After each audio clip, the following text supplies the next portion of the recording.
রাজশাহীর বিখ্যাত একটি খাবারের নাম হলো কালাভুনা। আর সেই কালাভুনা খাওয়ার জন্য গেছিলাম আজকে নওহাটা গরুর হাটে। দিনটা ছিল শুক্রবার। রাজশাহীতে এক রাত থাকার পরে আমরা রওনা দিছিলাম জুম্মার নামাজ পরে নওহাটার দিকে। আর আজকে আমরা যাব অটো কিংবা সিএনজিতে, যার জন্য মোটরসাইকেলটি আমরা এইখানে রেখে গেলাম। এই জায়গাটির নাম হলো নিউ মার্কেট। আর রাস্তায় বের হওয়ার সাথে সাথে আমরা কিন্তু একটি রিক্সা পাই। আর এই রিক্সাতে চড়ে আমাদেরকে প্রথমেই যেতে হবে বিন্দুর মোড় অথবা রেল গেটের সামনে গেলেও হবে। 2 মিনিটের মধ্যে আমরা কিন্তু বিন্দুর মোড়ে চলে আসি। আর এখন রিক্সাওয়ালা মামা আমাদেরকে নিয়ে যাবে রেল গেটের সামনে। রেল গেটের সামনে আছে সিএনজি স্ট্যান্ড। এখন আমাদেরকে একটা সিএনজি কিংবা অটোতে উঠতে হবে। অবশেষে আমরা কিন্তু সিএনজিতে উঠে পড়ি। আর পার পার্সনের ভাড়া ছিল 30 টাকা করে, যদিও অটোতে গেলে মাত্র 20 টাকা করে ভাড়া লাগতো।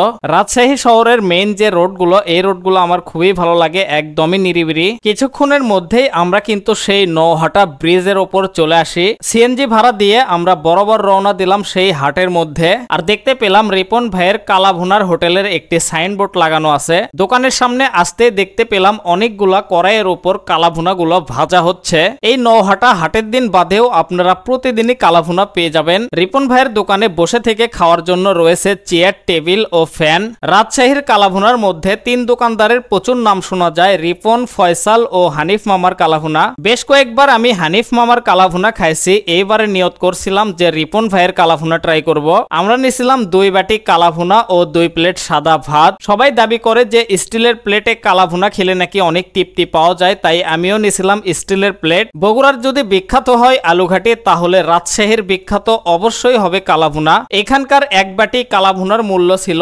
170 টাকা। মাংস পাইছিলাম 5 পিস। প্রথমে দেওয়া হয় 4 টুকরো, পরে আপনারা আরেক টুকরো পেয়ে যাবেন। তবে মাংসর টুকরোর সাইজ কিন্তু একেবারে ছোট না, মাশাআল্লাহ অনেক বড়। তো এই ছিল আজকের ভিডিও। সবাই ভালো থাকবেন, সুস্থ থাকবেন। দেখা হবে পরবর্তী নতুন কোনো ভিডিওতে। আল্লাহ হাফেজ।